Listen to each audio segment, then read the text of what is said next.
Being an advocate also includes supporting the family and the birthing person in being their own voice. Advocacy doesn't mean I'm making decisions for you. It means I am stepping into the role of being a voice for you, of helping you find your voice and making sure that nothing happens in this birth room that is unsafe, that is racist, that is ableist. Anything that I can step in and be that safeguard for, that is my job as a doula. Welcome to the Birth Education Center podcast, hosted by myself, Care Messer, an entrepreneur, birth educator, and doula. My team and I want to help you discover your options in birth and postpartum, how to find your voice, and how to use that voice to navigate our maternal healthcare system. You and your baby are not just a number. This information includes doulas too. Now let's get started. Hi, everyone. This is Ashley, and Kara and I are back today to wrap up our two-part series about adding a doula to your birth team.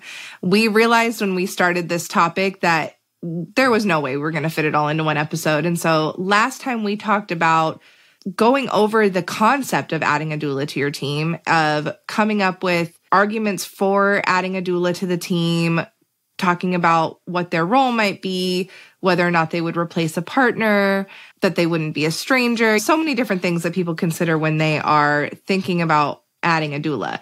What we failed to think about was the fact that we are going to have listeners tuning into this episode who may not even know what a doula is.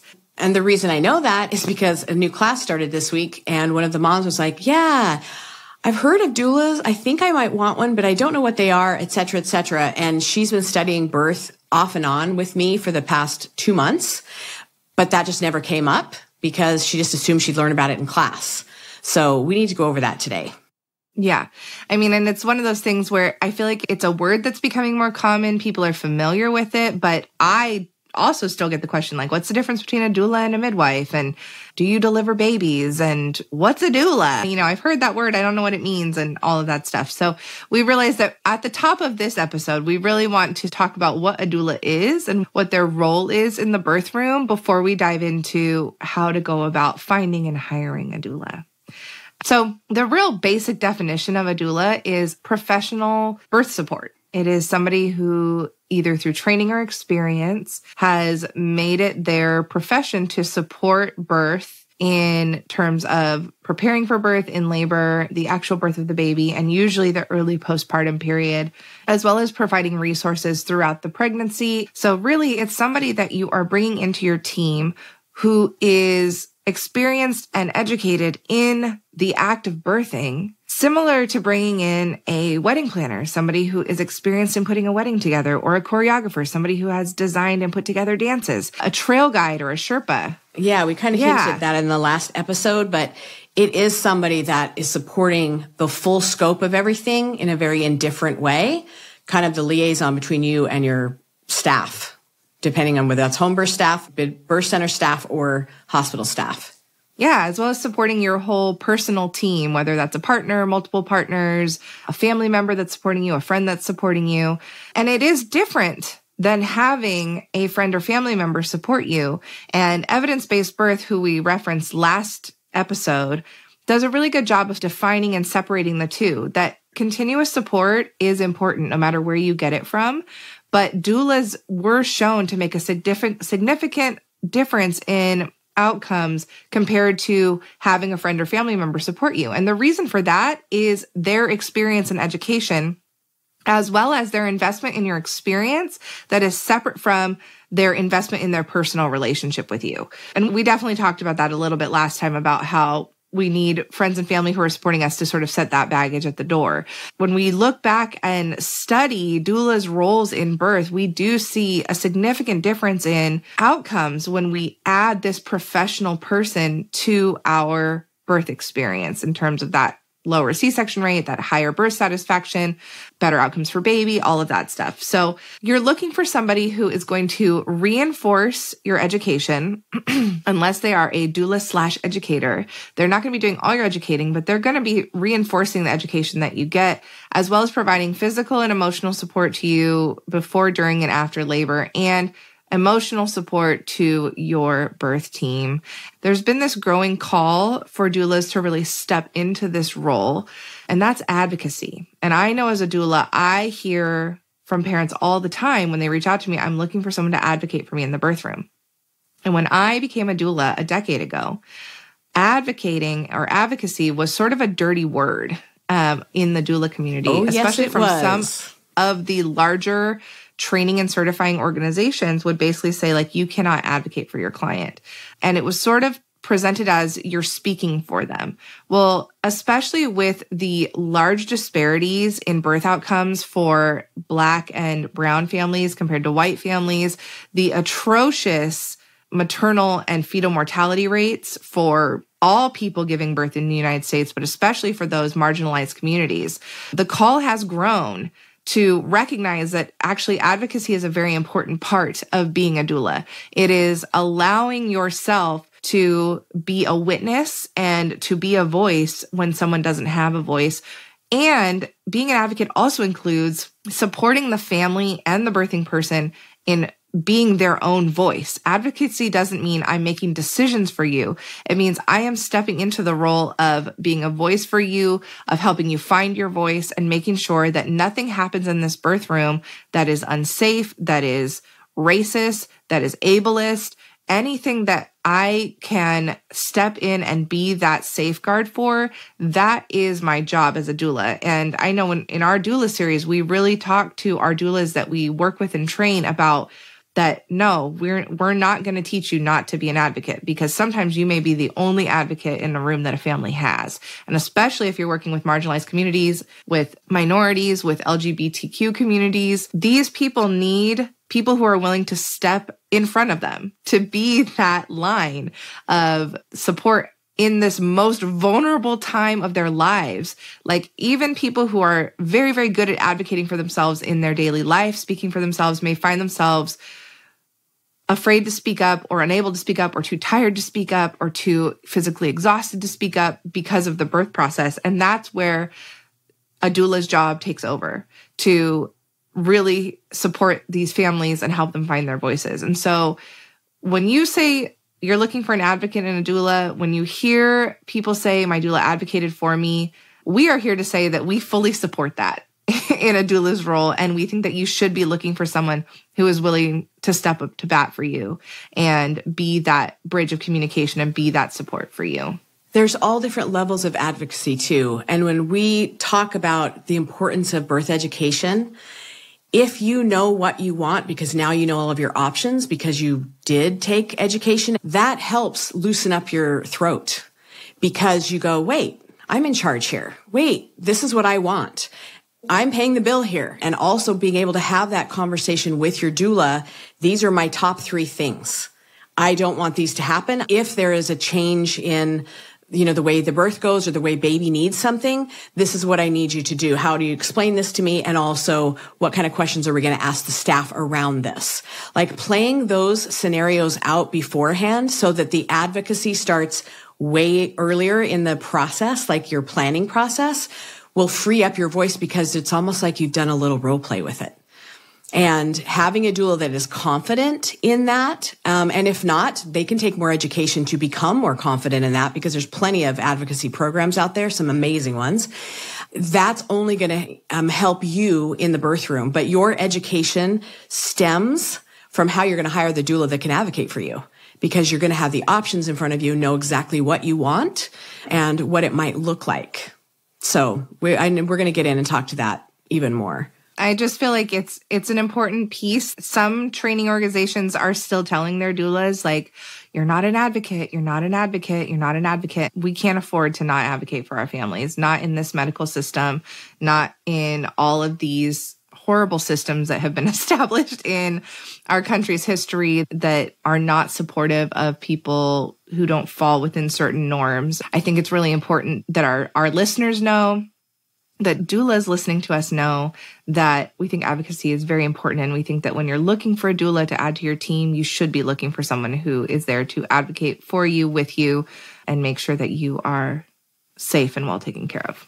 Absolutely. When we're talking about how to find a doula, let's dial it back a little bit, because some people are still anxious about having a stranger with them and they really want to protect their privacy. They're a little anxious about that. It is okay to find a doula and look for a doula that aligns with things that you are. So the same religion, same beliefs, maybe same hobbies. You guys have common interests. I mean, I have to have a Swiftie because that's all I'm going to play during my whole entire birth, right? Because you want a Swiftie if you're a Swiftie. I'm just telling you that for right now. Right now, you're going to have a really good pool of finding one. But understanding that you don't have to have a complete stranger. They can be birth support that you guys have things in common with. And I know a doula in town where my parents were interviewing, and she came into their house and was like, "Hi, how are you?" She kicked off her shoes, got on the couch, crossed her legs, and said, "I'm so excited to be here." And then picked up their dog and started petting the dog. And they both were like, "She's it." Like, they hadn't even had the interview, but she was so comfortable in their space, and probably from, talking to them ahead of time, and they were so welcoming. It was just this alignment that came to be. And I think all of my families, that's how I felt with them. It was just a coming together of like minds, or an understanding that we could be a team together. And you're going to feel that more than any of the questions that you're going to be asking. It's a personality fit. And one of the reasons, I'll just tell you as a side note, the reason I don't personally run speed dating doula things or meet the doula nights is because when we were doing that, there were a couple things that were happening. One, it was breeding kind of a competition between the doulas, whether they be more experienced, less experienced, whatever. And then maybe the one that was the most dynamic, who's just her personality, parents started to kind of gravitate towards that particular doula, leaving the other doulas feeling anxious, unsteady, inferior, more the competition. And then parents ended up hiring that one because they saw everyone gravitating towards it. They thought, I better lock her in before my due date. And then what I was having is parents coming to me saying, "Yeah, we've met with her once and it's not the right fit. Like, I don't know how to explain it, but and that's what they said. Like, I saw everybody going for her and I thought, well, she must be the best. I want the best. But because of the pressure of the time constraint, there was no time to just sit and relax in the energy and see if it was a good fit before they'd either signed contract or were already in that process, and they had missed out on the other women because they just gravitated towards who was the pull of the room. So be wary of that. If you are at one of those events, look around and really take time with everybody there, because it's not a competition, and it's not a matter of who looks the biggest, the most experienced, whatever it is. It is a personality fit every single time. I think it's important to kind of sit and visualize, I'm adding someone to my team, and who do I see? Do I see a sister? Do I see a motherly figure? It's okay to envision in your mind what that might look like. Do I want someone who is going to be able to sort of casually talk to my partner? Do I see someone who's going to pray with us because we have the same religious values? Do I want someone who's not religious at all? I know one of my clients who reached out to me was like, I really don't want any religious references in my birth at all. And I was like, we can make that happen. It's okay to have ideas about what you would like to see in this person that are outside of that, like, professional qualifications, right? It's okay to envision, if it's somebody who's my mom's age, I'm going to be more comfortable. If it's someone who's my mom's age, I'm not going to be comfortable, right? If you're queer and you want a queer doula, you want somebody who has a similar partnership to what you have, or who's open to your partnership. We have families, LGBTQ families, reach out to us all the time. We would really like a doula who either is part of the community or is an ally to the community, because that's really important to us, right? So it's okay to, even before you start your search or start your emailing or calling of doulas, to have a picture in your mind of sort of what that might look like. And you may end up with somebody very different from your initial picture, but it at least gives you sort of a template to go on of sort of who I'm going to reach out to, what am I looking for in the pictures that I'm looking at, the websites that I'm looking at, what's going to resonate with me when I visualize my birth. And what's going to resonate with your partner? Because if you have a partner that has a really dry sense of humor, you're like, I need to find someone who's going to be able to take that, or they're going to think he's a rude jerk, right? So what your partner needs is also very important, because the partner, this is the wingman for your partner. So wingman, I guess there isn't another reference for that. It is wingman, but they're compadres to help you through labor. So it's important that you both feel supported, because that doula's got to personality wise and energetically support both of you, because that's the point. Exactly. Okay. So where am I looking for a doula? Obviously you're asking friends. If you're in a rural area and there are no doulas for 80,000 miles and you're kind of stuck, there are virtual doulas. So know that there's still going to be FaceTime support or Facebook messaging support or something like that, because we used to call it a doula in your pocket, is better than no doula at all. We did a couple blog posts on that in 2020 because all of a sudden we were all virtual, whether we liked it or not. And I want to say that lovely year of our Lord, 2020, has shaped some pretty shitty things in the birth world. I feel like we took a step back in a lot of the hospitals with 2020 still having limited support at the hospitals. Like, you can't have a mom and a doula. You can only just have a doula or your partner or whatever. And some hospitals require certification where other ones don't. So it has set us back a little bit. You really need to know what your birth scope is, but know that if you don't have anyone within a 100-mile radius, there are virtual doulas, and they're great at what they do. And a lot of them have been doing that exclusively since 2020. So they have a handle on how they run things and know how to support you with that.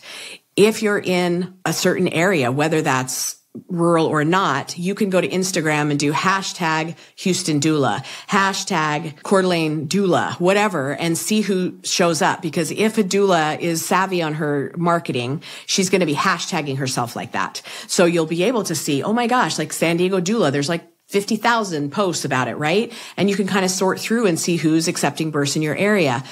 Looking at their social media ahead of time. I know you guys are going to stalk us. We know that, right? You're going to hit our Facebooks. You're going to hit our Instagrams. You're going to hit our TikToks. You're going to go for the feel, right? Like, oh, she's too stiff for me. Oh, she's so educated. That's the one I like. Oh my gosh, she's so funny and off the hook, and she's going to say something really embarrassing. That's the one I like. All of that we expect you to do before you ever call us anyway, because if it's not a right fit, don't call. Like, just don't call. And sometimes it's important to go through those websites ahead of time and look at pricing. You know, if they don't have a price, sometimes you don't call because you're like, I'm really going to fall in love with her, and then she's going to be out of my price range. Or she's not. That's why we encourage all of our doulas to put their pricing on there so that parents aren't wasting their time if it is so out of their budget, because it's wasting everybody's time, and they've fallen in love with someone now that is completely out of their reach if they can't manage those resources. Obviously, your friends are going to have doulas that they've loved and worked with before. Check that out. Facebook groups are going to recommend certain doulas. Yelp is available to really look at honest reviews from parents about those women that they've worked with. I am a big proponent of going to Google as well. And let's see, where else do we go, Ashley? Well, when it comes to asking friends, I think that even if you're like, God, none of my friends hired doulas, they might surprise you. If I had $1 for every person that hired me that said, my friend didn't have a doula, but their friend had a doula and they told me about you. Never underestimate the power of word of mouth. Even if you're like, I don't think anyone has hired a doula in my family. You don't even know, potentially your friends or family had conversation about hiring a doula, interviewed doulas, and ultimately didn't, but they still have names that they can give you. Or they may have taken a hypnobirthing class or something like that and be like, I don't know a doula, but I can connect you to my childbirth educator and they might have some information for you. Or my midwife told me about a doula. You just never know with word of mouth where you're going to potentially find a resource. So talk to as many people about hiring a doula as possible, because you just never know who's going to say, hey, I actually know somebody, or my friend from high school just trained as a doula, or where the path is going to lead you. And I know that it can feel a little bit like maybe you're a little protective, or even especially if you're the first one who's thinking about hiring a doula, like, is this embarrassing? Utilize your circle, because you just never know who in your circle is going to have the right connection for you to find the right doula for you. And please don't forget, prenatal yoga instructors, no doulas. Educators, no doulas. If you can't find a doula, start with the educators. Lactation consultants, no doulas. Sometimes doctors and nurses at the hospitals, no doulas. That's what I was going to say. Your OB or your midwife might know doulas that they loved working with. And if you love your doctor or your midwife, ask them. I would just definitely go into the birth community, the natural birth community. They all know somebody. Like, it's just, we support each other. And if like I have a family right now that's completely out of the area, but I know who to connect them to via doula groups in those areas clear across the country, because we're so well networked now with the internet. So there's always going to be a way to find a doula. There's a few ideas for you. Oh, and I wanted to add the last one, the dreaded Facebook. You were talking about social media, but outside of the actual like doula business pages and their doula social media, Facebook parenting groups, your local Facebook baby wearing group, your local Facebook pregnancy support group, there are going to be parents in there, your local parenting group. I actually am part of my local area parents group, which I use as a resource to find, places, dentists and haircuts and stuff like that. But I have seen people ask in there, has anyone in this area hired a birth doula? Has anyone in this area hired a midwife?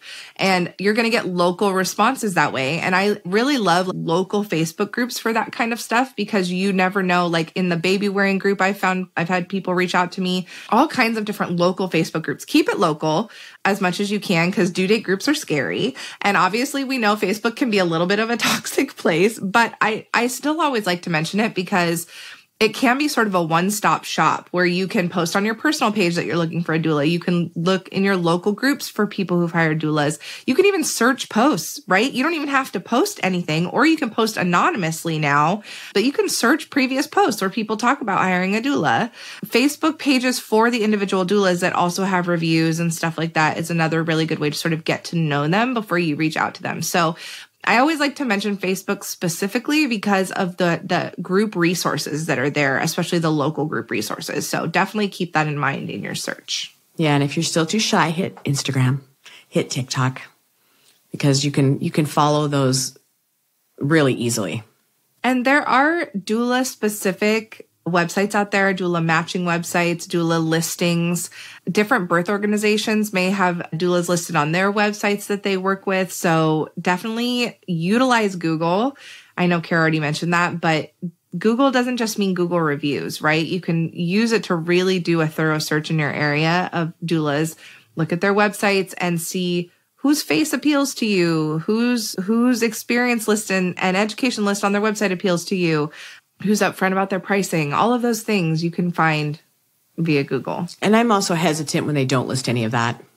Probably because we're doula trainers and we're like, no, list your stuff. Like, let them know who you are and what your experience level and your education level. And some people just totally avoid that. You don't know if they've trained. You don't know how many births they've done. It's so vague. And to me, I'm like, what are you hiding? Like, I want to know everything about you because we're going to share the most intimate vagina experience. It's important that we have no secrets, right? So anyway, that's just my personal bias because I definitely have one when it comes to that. But if you know ahead of time what you're kind of looking for, and just like Ashley said, what you're sensing you want, that feeling is going to click for you. And I tell a lot of families, your baby's going to pick before you do. Like, they're going to be like, yes, this is the one, because I think there's contracts made. You're not going to miss out on who's supposed to be at your birth. Yeah. So now we want to talk about the actual process of setting out to hire a doula. So you've done your research, you've found doulas that you are interested in. What do you do next? And I know that my millennials full of anxiety are like, can my mom call for me? Because I'm scared. I know we literally all feel that way. Can I text them? No, but the best way to reach out is via email, because it's a really easy way to put sort of all your information in one place. If they don't have email, a lot of them have contact forms on their website. And then some of them do say, go ahead and text me. You just want to make sure when you reach out to them that you are being as thorough as you can with the information you're providing. So you're not wasting their time and they're not going to waste your time. So write an email or a text message that you're going to send to a few doulas in your area. Don't just reach out to one, because what if they're not available? Now you're back to the drawing board. But you're going to want to compose something that says something along the lines of, I'm so-and-so. This is how I found you. I'm due at this time. I'm birthing at this place. And I'd like to set up a time to meet and chat, which we'll get more into the interview process in a little bit. I mean, you're basically checking availability, because if they can't, they're like, oh, May 31st, darn it, I'm already full for that month. Right then is when they're going to be able to respond to you and say, I am so sorry, I can't meet with you because I am full at that time. Here are 2 more doula names for you. Yeah. And when you're really straightforward about where you are located and where you are birthing, that also helps eliminate doulas who may not be available to you. You may have a doula you're outside of their driving radius. You might reach out to a doula who only does home births and you're birthing in a hospital, or who only does hospital births and you're birthing at home, or they don't attend births at this specific hospital. Red flag for that hospital. But just so you know, that's something that may come up. So you just want to be really straightforward with, this is who I am. This is what I'm due. This is where I live. And this is where I'm birthing. And if you are reaching out to a doula who does not have their price listed, you can say that in the email as well. Like, my budget is this much, and they will let you know when they get in touch with you, oh, I'm outside of your price range, or I am in your price range. That sounds great. Ideally, doulas have their prices out and they're transparent, but that's just not always the case. And of course, you can tell them anything else you want in the email, but those are the important things that you want to make sure you're hitting when you're reaching out to the doulas. And you want to really cast a wide net as much as you can. You ideally want to be meeting with 3 doulas. That's kind of our magic number. Think about it like trying on wedding dresses, and you really do know when you find the right fit, or maybe you find 2 that are great and you're deciding. But if you don't cast a wide net, if you don't try on a few, you're not necessarily going to know that it's the right one for you. Even if you meet with the first one, you're like, dynamic, that is the one, I love her. Meet with a couple more. You might surprise yourself that you find somebody who is a good backup for your doula. Or you might find someone that you're like, wow, I thought I loved that first one, but this one has something that I didn't know I was looking for. Unfortunately, sometimes we interview our first doula, we love them, and then we come back a couple weeks later and they're no longer available. And we hadn't scheduled other interviews. So now we're finding ourselves needing to scramble to find a couple other doulas to interview. If you do more than 3, you might be setting yourself up for, decision fatigue, for being paralyzed by just too many options. And that's why, again, Karen and I always come back to 3 being sort of the magic number of like, 3 is a big enough number to compare experience levels, personalities, without overwhelming yourself with, I barely remember this one. We've done so many interviews, like I can't remember why they resonated with us. And so, shoot for 3 to 5, I would say, is kind of a good range of doulas to chat with. And don't be afraid to let them know you hired someone else. That's okay to say, hey, we went a different direction. It helps everybody to know that you've made your decision. And keep good notes so you don't get like confused as to who was this and who was that. But yeah, 3 is plenty.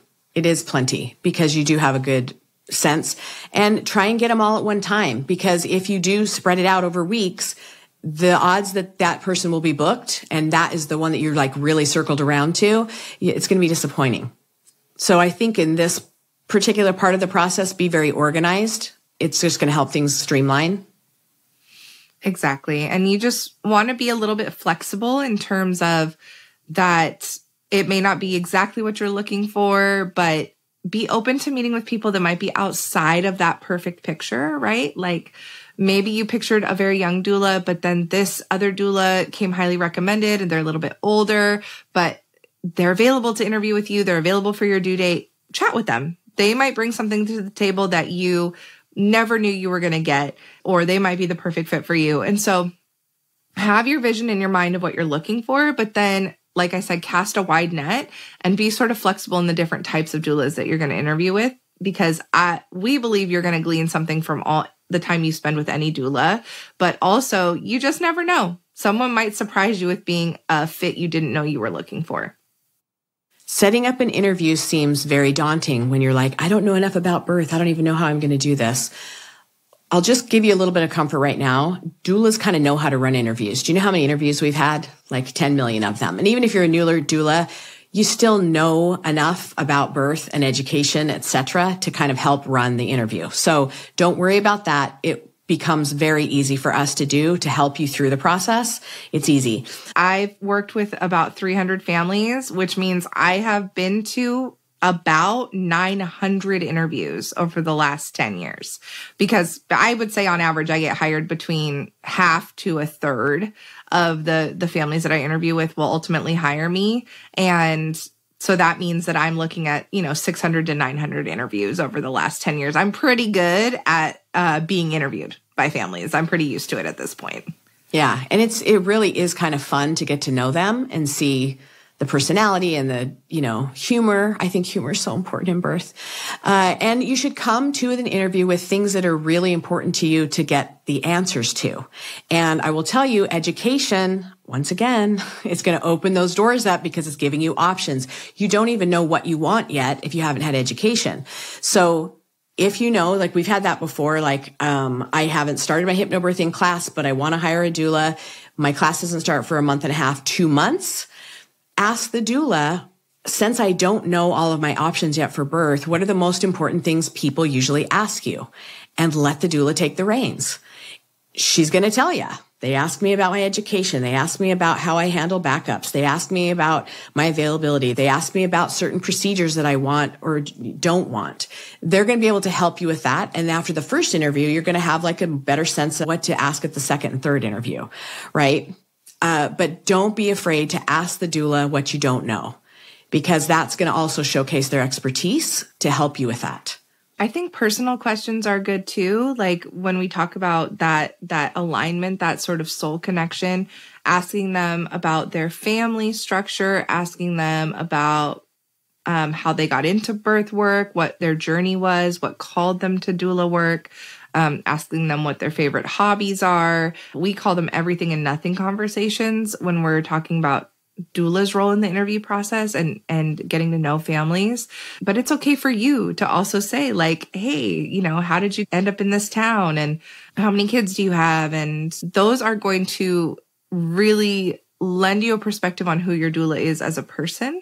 That is, again, that personal piece that remember that you're building a relationship. You are hiring this person, but you're also building a relationship with them. So don't be afraid to think outside of the business questions and really get to know these doulas personally.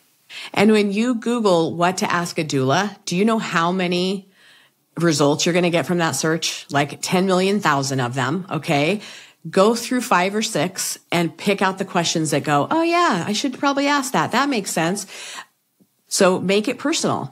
I want to know, do or die, what the one thing is that they want all their parents to do. What's the one thing they don't want all parents to do, right? Like really get to know the nitty gritty of what that person is going to respond to those questions. Because when you compare 3 people and how they responded to those really personal questions for you, it's going to make a difference in who feels right to you. So yes, you're going to get generic questions. A lot of them are structured the same. It is such a personality fit and it is such a feeling in your body as to who you feel warm and lit up with. Obviously, you're going to be pooping in front of these people, peeing in front of these people, possibly puking in front of these people, maybe having a little disagreement with your partner in front of these people. So you need somebody that can hold that space and that you feel really comfortable with. And you're going to get that comfortability more as you go along. But the interview process is really going to help you sort that out. I thought you were going to say have a little sexy time with your partner in front of them. Possibly. And you said disagreement. I was not expecting that. But yes, it's intimate, right? That's what it comes down to, is it's intimate. So you have to think about, do I see myself getting to know this person in a way that I can be vulnerable in front of them? And as we continue to say over and over again, one of the most vulnerable times of your life, most beautiful times of your life. And I know Kara has said this to her students many times, like, oh, I love them all. I don't know who to choose. Close your eyes. And who do you picture? Of these doulas that you've talked to, when you close your eyes, who's the first one that shows up in your head by your side at your birth? And I just love that, because you've spent a little time getting to know these people, and it can feel a little bit like, I don't know how to decide ultimately, but your intuition knows, right? So listen to that, listen to your gut. And when you're thinking about questions to ask, remember that they should be personal to you. I have had families come to interviews with like a checklist, but I try to warm it up as much as I can. And I think if you're going to use a list from Google or from some website, warm it up and personalize it as much as you can to allow the doula to show you who they are and not just sterilely answer questions for you, because that's how you're really going to find who you connect with. And connection is everything. It's everything. And you know what is really great too, and we do this with the doulas that we work with. Say you interview 3, you love all 3. You close your eyes, you picture one, it lights you up. You're like, okay, I'm hiring Jenny. She's it. But now you've met two possible backups. So when you're saying, Jenny, I really want to hire you. And she's like, great, I'll send my contract over, whatever. Say, but I really love Debbie. Can she be your backup? Would you be comfortable with that? Or do you, because if you've already talked to them about a backup and they have a set one, great. How are you going to meet her? But if Debbie is the one that you would love to step in just now that you've met her and you're really comfortable, I know at least in our area, that's always a possibility. And they'll reach out to them and say, hey, she's hiring me, but would you be a possible backup? And usually they say yes. And that way, if for some reason COVID or some kid's sickness or a car problem kept, your doula away, that backup that's coming in, you already feel comfortable with her. And that's happened several times in this area. And even in my own births where I've got a backup that I trust and know, and they've also met her and it worked out really well.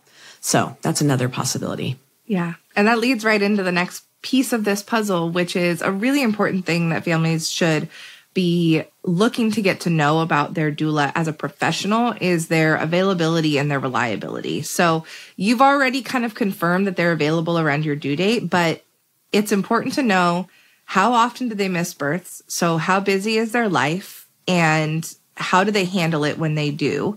And the biggest part of this conversation, the biggest piece of this puzzle is the backup conversation. It's really important to remember that you will never, ever, ever be your doula's only client. Even if you are the one client due in May and they don't take any other clients in May, they're going to have clients in June and July and March and April. And also, life happens, right? If they have kids, kids get sick. If they don't have kids, they get sick. Car trouble. Big life things happening. Well, and there's due dates. You might be the middle of May, but you go late and then June came early. So you crisscross. Exactly. And it's really important to remember that. I get a lot of families that kind of on the outset, I can see really trying to hold the reins a little bit and be very controlling about, I just don't want them to have any other clients. I don't want them to have anyone else around my due date. And it's really important to remember that if you were the only one around that due date, that doesn't matter because your baby could come late, other babies could come early. Babies are very disrespectful of our schedules. Yes. They do not care about calendars. Literally at all. They do not care. Okay. Babies come in their own time. So that's really important to remember that your due date is a guess. And so you don't even have control over when your baby is going to be born, let alone does your doula have control over that. And that other people's babies come early. I've had many preemies over my career, babies showing up early unexpectedly. I've had many babies who are late to the party over my career and had to put backups on call for my next month's clients. But that these are human beings that you're working with, right? And so life can happen no matter what. Let's say you are the only client they take in the whole year. But they life can still happens. Yeah. They can still get into a car accident. They can still lose a family member. They can still, things come up. And so knowing sort of how reliable they are, even if let's say they take 6 births a month, but they're super reliable. They don't miss births very often, that you are going to be well taken care of with them. And what makes the difference, how this is possible, is backup support. And that's why that's one of the biggest, most important things that you can talk to them about is what makes them reliable is their backup support that they have. Are they open to utilizing a backup that you choose? Do they have their own set backup that they use? In terms of financials, a backup should be included in the contract, period, end of conversation. If they charge extra for a backup, walk away. And you should not have to worry at all about how the backup is compensated. That should just be part of the contract that the doula handles and that they have someone who can step in for you. And just for a little peek into my doula business, how I handle my backup situation is I get a backup set up for each family that I have due in a month, just in case, because I have 3 kids, right? And I leave it up to the family whether or not they want to meet that backup. For some of them, it's a doula they interviewed with. Perfect. They know her already. For some of them, they're like, no, I believe you're going to be at my birth. I'm not really stressed about it. Just send me her website so I can look at her picture. And for some of them, they're like, hey, can we have a prenatal where she's there so we can just talk to her and kind of go over our hopes for our birth with her and stuff like that. And yeah, we'll figure that out. So talk to them about how backups are handled, what your options are with them, because that availability and reliability, go hand in hand. And so a doula might say, I'm available for your due date. But then when you get into the interview and they're like, oh, well, I don't really have a backup, or I've, or I do miss births often because I have a lot of other obligations, that they're kind of just moonlighting as a doula and they're not taking it really seriously. Like those are really important conversations to have. So finding out how they handle those situations, how often those situations happen, is going to give you a lot of comfort in terms of what your expectations are from your doula. But just remember that ultimately it doesn't matter how many births are around your due date or in the month you're giving birth.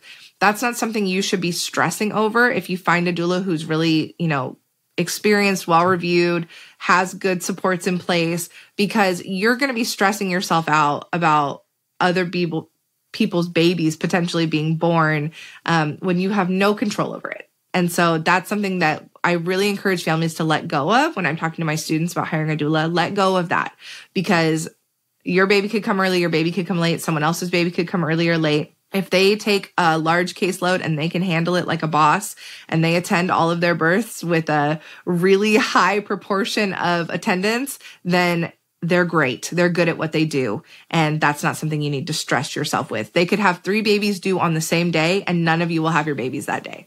So it's such a trust the process, trust the process conversation, because 100%. You don't know who's supposed to be at your birth until they show up at your birth.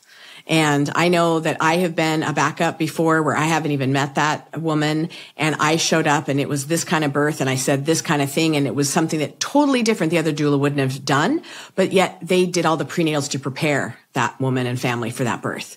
So it's an alignment that we can't really govern, but you have to trust the process. You've done your due diligence. You feel solid in your support. You're moving forward with your education. Allow it to take place just like labor. Stick with it. What's happening in the moment and how am I handling it in the moment? I'm going to breathe and move forward. Do not look past that contraction. Just stay in the moment. Do what you're doing in the present moment and move forward. It works, I promise. And you'll be grateful you've got the backup support, doula support, whatever shows up for you. One of the things you're going to find on all of the interview question lists is how much experience do you have and what kind of education, certification, training do you have and stuff like that. So obviously, yes, experience level is important. You're going to want to know if you're hiring a newer doula that has not very many births under her belt, but yes, she's charging an enormous amount of money. That's an interesting thing. Whereas you're hiring somebody that has a lot of experience that's even less than the inexperienced doula, right? So look at that balance, definitely for sure.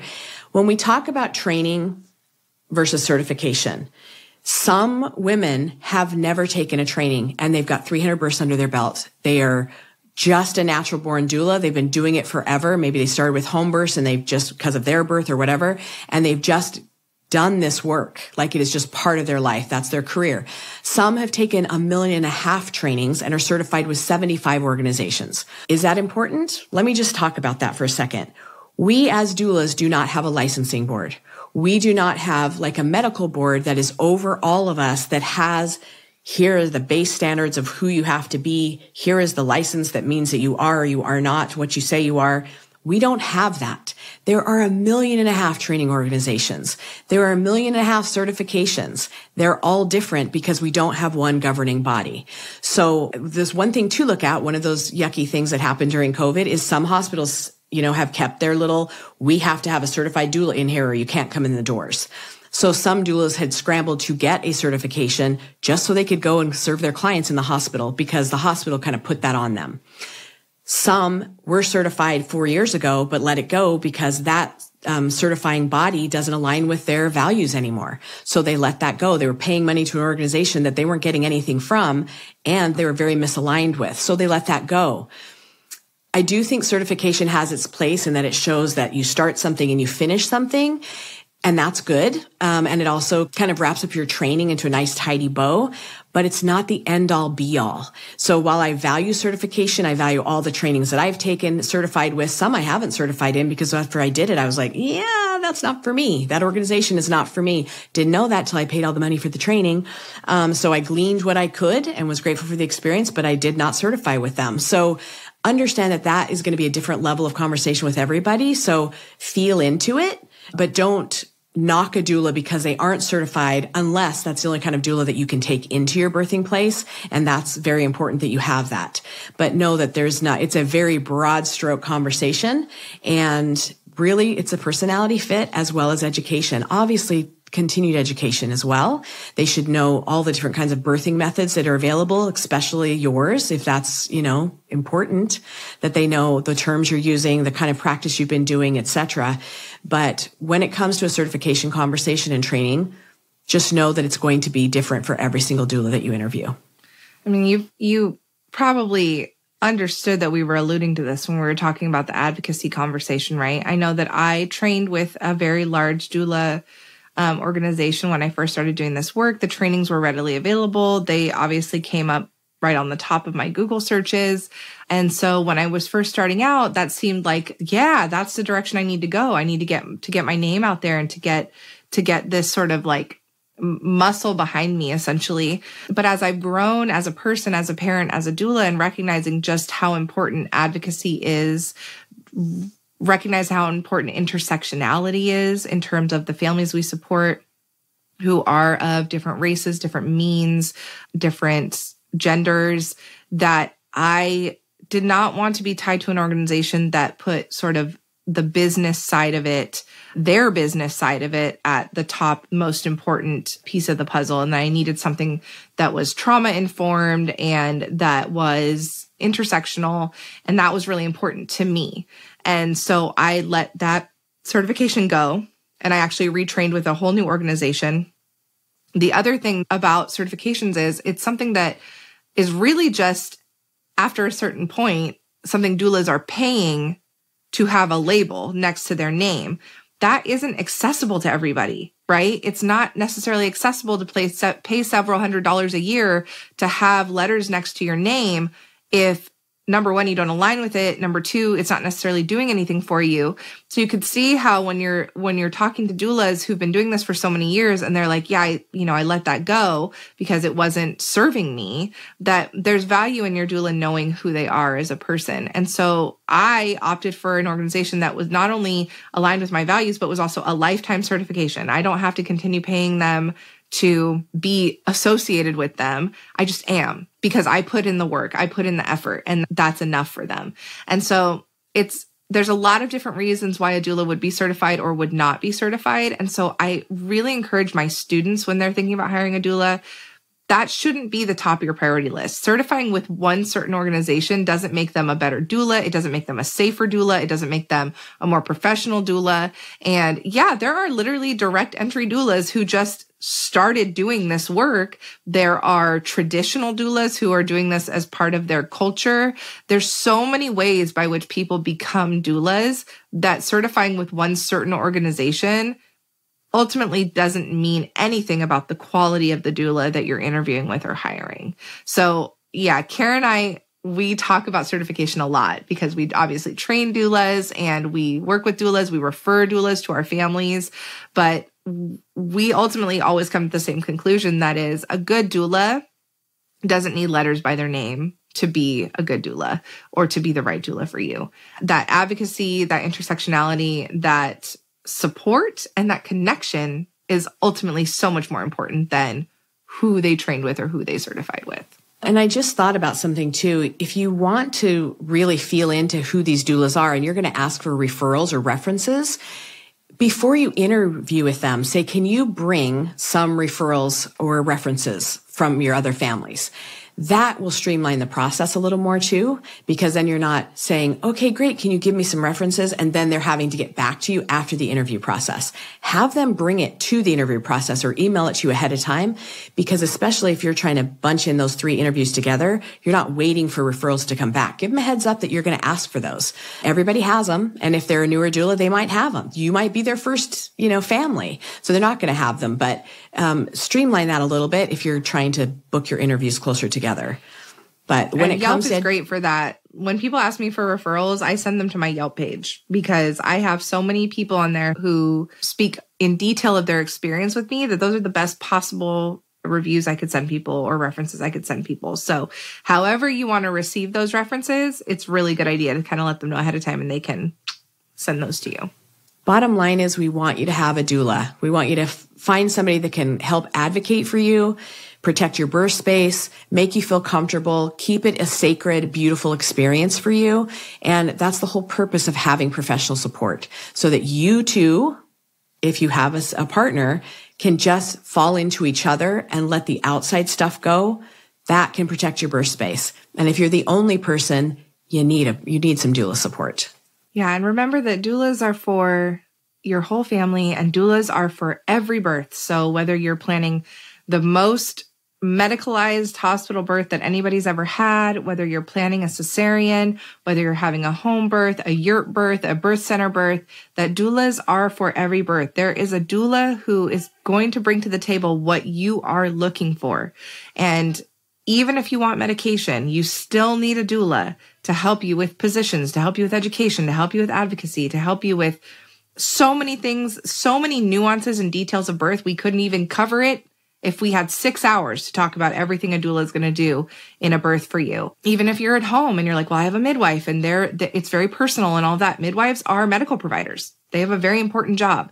And your doula is going to serve a completely different role in your birth than your midwife does. So please remember that doulas are for every kind of birth, for every kind of person. There is support out there for you. So don't let what you consider to be your special circumstances or your quirks or your, medical needs or whatever be the thing that stops you from looking for support. I have worked with families with so many special circumstances, with so many unique situations, with so many different desires for their births, and I have supported them all through it. And I know that many, many, many other doulas have as well. So just know that you deserve a doula. Your family deserves a doula. And there's nothing about your birth that should make you feel like you don't deserve or can't have doula support, because you absolutely can.